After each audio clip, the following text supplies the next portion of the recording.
ആത്മീയ ഭോജ്യത്തിൽ നാം ഇന്ന് വിചിന്തനം ചെയ്യുന്നത്, നീ ലോഹയിട്ട ഗുണ്ടയോ കൊന്തയിട്ട ഗുണ്ടയോ എന്ന ആ ഒരു ചോദ്യം പറഞ്ഞു വരുമ്പോൾ നിങ്ങൾക്ക് മനസ്സിലാകും ഈ ഒരു കാര്യം നമ്മൾ ഇങ്ങനെ വിചിന്തനം ചെയ്യാൻ കാരണം. കഴിഞ്ഞ ദിവസങ്ങളിലെല്ലാം ഒരുപാട് നമ്മൾ കേട്ട ഒരു കാര്യമാണ് ലോഹയിട്ട ഗുണ്ട എന്ന പദപ്രയോഗം. സഭയിൽ ചില അപ്രിയ സത്യങ്ങൾ, അങ്ങനെയുള്ള ചില കാര്യങ്ങൾ, ചില പ്രവർത്തന രീതികൾ, അതെല്ലാം കണ്ടിട്ട് പലരുടെയും വായിൽ നിന്ന് വന്നത്, കമൻ്റായിട്ട് വന്നത്, ഇഷ്ടംപോലെ ട്രോള്, അവിടെയെല്ലാം സൂചിപ്പിച്ച ഒരു പദപ്രയോഗമാണ് ലോഹയിട്ട ഗുണ്ട. അതിൻ്റെ വെളിച്ചത്തിൽ ചിന്തിക്കുമ്പോൾ നമുക്ക് ലോഹയിട്ട ഗുണ്ട മാത്രമല്ല, വേണമെങ്കിൽ കൊന്തയിട്ട ഗുണ്ടയുമാകാം. ഇത് പറഞ്ഞാൽ നമ്മൾ കൊന്ത ധരിക്കുന്നത് കൊണ്ടോ അല്ലെങ്കിൽ ബന്ധിങ്ങം ധരിക്കുന്നത് കൊണ്ടോ യഥാർത്ഥത്തിൽ നമ്മൾ ക്രിസ്ത്യാനികളാകുന്നില്ല എന്നുള്ള യാഥാർത്ഥ്യം ദൈവം നമ്മെ പഠിപ്പിക്കുന്ന കാര്യമാണ്. നമുക്കിതിൻ്റെ വെളിച്ചത്തിൽ ഏതാനും ചില കാര്യങ്ങൾ മനസ്സിലാക്കിയിരിക്കാം. ഒന്നാമത്തെ കാര്യം ഇതാണ്: ഗുണ്ടായിസം ക്രിസ്ത്യാനികൾക്ക് യോജിച്ചതല്ല. ഇത് വൈദികനാണേലും അൽമായനാണേലും ഗുണ്ടായിസം എന്ന് പറയുന്നത് നമ്മുടെ ജീവിതവുമായിട്ട് ചേർന്ന് പോകുന്ന കാര്യമല്ല. എഫേസസ് 5-ാം അധ്യായം 4-ാമത്തെ വചനം നമ്മെ ഓർമ്മിപ്പിക്കുന്നുണ്ട്. മ്ലേച്ഛത, വ്യർത്ഥഭാഷണം, ചാബല്യം ഇവ നമുക്ക് യോജിച്ചതല്ല. അങ്ങനെയെങ്കിൽ ഗുണ്ടായിസമോ ഒരിക്കലും നമുക്ക് യോജിച്ചതല്ല എന്നുള്ള ആ ഒരു യാഥാർത്ഥ്യം നമ്മൾ തിരിച്ചറിയണം. 1 കൊരിന്തോസ് 10-ാം അധ്യായം 24-ാമത്തെ വചനം എടുത്താൽ അവിടെ പറഞ്ഞിട്ടുണ്ട്, ക്രിസ്ത്യാനി മുഖമുദ്രയാക്കേണ്ട ഒരു കാര്യത്തെക്കുറിച്ച്: സ്വന്തം നന്മ കാക്ഷിക്കുന്നതിനേക്കാൾ മറ്റുള്ളവരുടെ നന്മ കാക്ഷിക്കണം. അപ്പോഴാണ് യഥാർത്ഥത്തിൽ നമ്മൾ ക്രിസ്ത്യാനിയായിട്ട് മാറുക. ഗുണമേന്മയുള്ള ക്രിസ്തീയ ജീവിതം എന്ന് നമുക്ക് പറയാൻ സാധിക്കുന്നത് ഇങ്ങനെയുള്ള ചില കാഴ്ചപ്പാടുകൾ നാം സ്വന്തമാക്കുമ്പോഴാണ്. ഫിലിപ്പിയർ 2-ാം അധ്യായം 5-ാമത്തെ വചനത്തിലേക്ക് വരുമ്പോൾ അവിടെ പറഞ്ഞിട്ടുണ്ട്, യേശുക്രിസ്തുവിനുണ്ടായിരുന്ന ഇതേ മനോഭാവം നിങ്ങൾക്കും ഉണ്ടാകട്ടെ. ഏതായിരുന്നു യേശുവിൻ്റെ മനോഭാവം? മറ്റുള്ളവരെ തങ്ങളെക്കാൾ ശ്രേഷ്ഠരായി കരുതുന്ന യേശുവിൻ്റെ മനോഭാവം. വീണ്ടും 1 പത്രോസ് 2-ാം അധ്യായം 9-ാമത്തെ വചനം നമ്മെ ഓർമ്മിപ്പിക്കുന്നു, നമ്മൾ ലോഹയിട്ടവരാണോ അതോ മറ്റ് വേഷം ധരിച്ചവരാണോ എന്നുള്ളതല്ല പ്രധാനപ്പെട്ടത്. നാം എല്ലാവരും ദൈവത്തിൻ്റെ പുരോഹിത വംശത്തിൽപ്പെട്ടവരാണ്. 1 പത്രോസ് 2-9 പറഞ്ഞിരിക്കുന്നത്, നിങ്ങൾ രാജകീയ പുരോഹിത വംശമാണ്, നിങ്ങൾ തിരഞ്ഞെടുക്കപ്പെട്ട ജനതയാണ്, നിങ്ങൾ വിളിച്ചു വേർതിരിക്കപ്പെട്ടവരാണ്, നിങ്ങൾ ദൈവത്തിൻ്റെ സ്വന്തമാണ്. അതുകൊണ്ട് വിശുദ്ധരായിട്ട് ദൈവത്തിൻ്റെ സ്വന്തമായിട്ട് ജീവിക്കാൻ വിളിക്കപ്പെട്ടവരാണ് ഞാനും നിങ്ങളും. ഞങ്ങൾ വൈദികരും സമർപ്പിതരും മാത്രമല്ല, എല്ലാ ദൈവമക്കളും ഈ ഒരു കാര്യത്തിലേക്ക് ക്ഷണിക്കപ്പെട്ടവരാണ് എന്നുള്ളത് ദൈവത്തിൻ്റെ വചനം നമ്മെ ഓർമ്മിപ്പിക്കുന്ന ഒരു കാര്യമാണ്. 1 രാജാക്കന്മാർ 25-ാമത്തെ വചനം എടുക്കുമ്പോൾ ഈ ഒരു നിലയും വിലയും എല്ലാം മറന്നു വേണമെങ്കിൽ നമുക്ക് പ്രവർത്തിക്കാം. അവിടെ നമ്മൾ കാണുകയാണ്, ആഹാബ് രാജാവിന് കൊട്ടാരമുണ്ടായിരുന്നു, രാജാവിന് ഇഷ്ടംപോലെ സ്വത്തും സൗഭാഗ്യങ്ങളും ഒക്കെ ഉണ്ടായിരുന്നു. ഇതെല്ലാം ഉണ്ടായിരുന്നിട്ടും നാബോത്തിന്റെ മുന്തിരിത്തോട്ടം പിടിച്ചെടുക്കാൻ നോക്കിയ ഒരു വ്യക്തി, അതിനുള്ള പരിശ്രമത്തിന്റെ ഭാഗമായിട്ട് നാബോത്ത് മരണപ്പെടുന്നത് നമുക്ക് കാണാൻ പറ്റും. ദൈവം എന്നിട്ട് പറയുന്ന ഒരു കാര്യം, പ്രവാചകനിലൂടെ ദൈവം പറഞ്ഞത് ഇപ്രകാരമാണ്: നിന്റെ ഭാര്യയെ പ്രീതിപ്പെടുത്താൻ നീ ദൈവത്തിന് അനിഷ്ടമായ കാര്യം ചെയ്തപ്പോൾ നീ എവിടെയാണ് എത്തിയത്?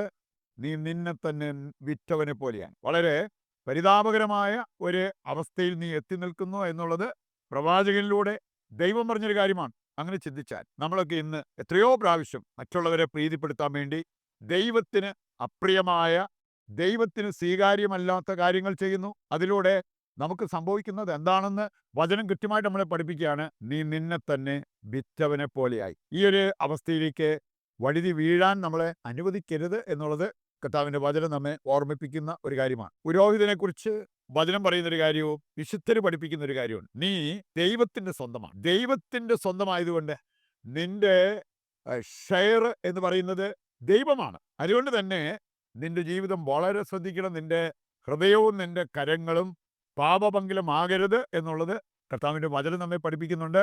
അതുപോലെ തന്നെ വിശുദ്ധര് കൃത്യമായിട്ട് നമ്മെ പഠിപ്പിച്ചിരിക്കുന്ന ഒരു കാര്യമാണ്. ഗുണ്ടാപ്രവർത്തനം ചെയ്യുന്നവർ സ്വാർത്ഥമതികളാണെന്ന് മനസ്സിലാക്കാൻ നമ്മൾ ഒരുപാട് ഒരു കഷ്ടപ്പെടേണ്ട കാര്യമില്ല. ഗുണ്ടാപ്രവർത്തനം ചെയ്യുന്നത് സ്വാർത്ഥമതികളാണ്. ഒരുപക്ഷെ ഒരു ഗ്രൂപ്പിന് വേണ്ടി, അതല്ലെങ്കിൽ അവരുടെ തന്നെ സ്വാർത്ഥ താല്പര്യത്തിന് വേണ്ടിയാണ് ഇങ്ങനെ ഒരു കാര്യത്തിലേക്ക് പോകാറുള്ളത്. ദൈവമക്കൾ അപ്രകാരമല്ല ചിന്തിക്കേണ്ടത്. അതിനേക്കാൾ ഉയർന്ന് ചിന്തിക്കാനായിട്ട് വിളിക്കപ്പെട്ടവരാണ് എന്നുള്ള കാര്യം നമ്മൾ തിരിച്ചറിയണം. രണ്ടാമതായിട്ട് നമ്മൾ ചിന്തിക്കുന്നത്, കലഹപ്രിയം എന്ന് പറയുന്നത് ക്രിസ്ത്യാനികൾക്ക് യോജിച്ചതല്ല. അത് നമ്മൾ അൽമേരികളാണെങ്കിലും വൈദികരാണെങ്കിലും സമർപ്പിതരാണെങ്കിലും കലഹപ്രിയം എന്ന് പറയുന്നത് നമുക്ക് യോജിച്ചതല്ല, നമ്മുടെ വിളിക്ക് യോജിച്ച ഒരു കാര്യമല്ല. ദൈവവചനവും ഇക്കാര്യം നമ്മളെ ഓർമ്മിപ്പിക്കുന്നുണ്ട്. 2 തീമോത്തി 2-ാം അധ്യായം 24-ാമത്തെ വചനം എടുക്കുമ്പോൾ അവിടെ പറഞ്ഞിട്ടുണ്ട്, കർത്താവിൻ്റെ ദാസൻ കലഹപ്രിയനായിരിക്കരുത്. കലഹങ്ങൾ ഇല്ലാതാക്കാനുള്ള ഒരു പരിശ്രമത്തിലായിരിക്കണം ദൈവത്തിൻ്റെ ദാസര് ചിന്തിക്കുന്നതും സംസാരിക്കുന്നതും പ്രവർത്തിക്കുന്നതും. തുടർന്ന് വായിച്ചാൽ അവിടെ പറഞ്ഞിട്ടുണ്ട്, എല്ലാവരോടും സൗമ്യതയുള്ളവനും യോഗ്യനായ അധ്യാപകനും ക്ഷമാശീലനുമായിരിക്കണം. ഗുണ്ടകൾക്ക് അത് സാധ്യമാകില്ല.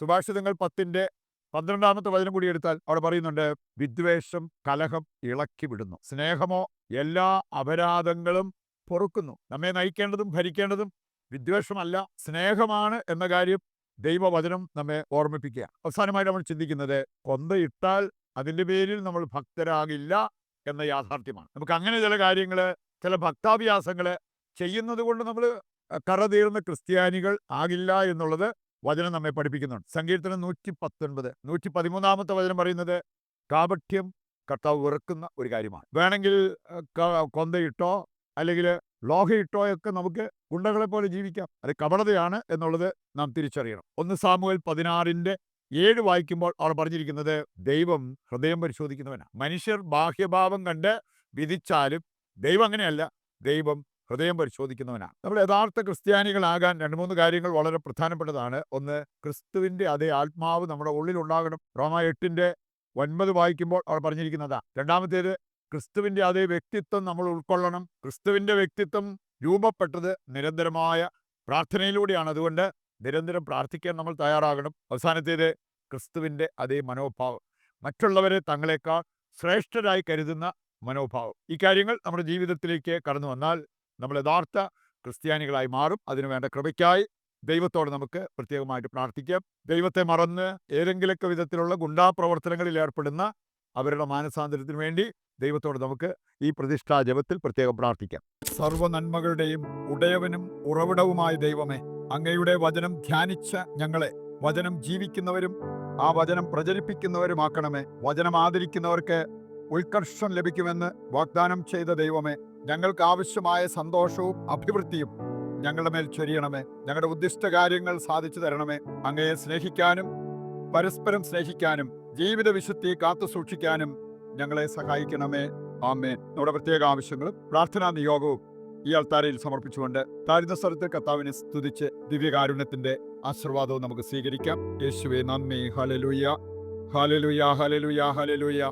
കർത്താവേ, അങ്ങയുടെ നാമം ഉയർത്തി പ്രാർത്ഥിക്കുന്ന ഞങ്ങളെ, ഞങ്ങളുടെ കുടുംബത്തെ, ഞങ്ങളുടെ എല്ലാ ആവശ്യങ്ങളെയും അവിടുന്ന് ആശീർവദിക്കണമേ, അനുഗ്രഹിക്കണമേ. യേശുവേ നന്ദി, യേശുവേ സ്തുതി.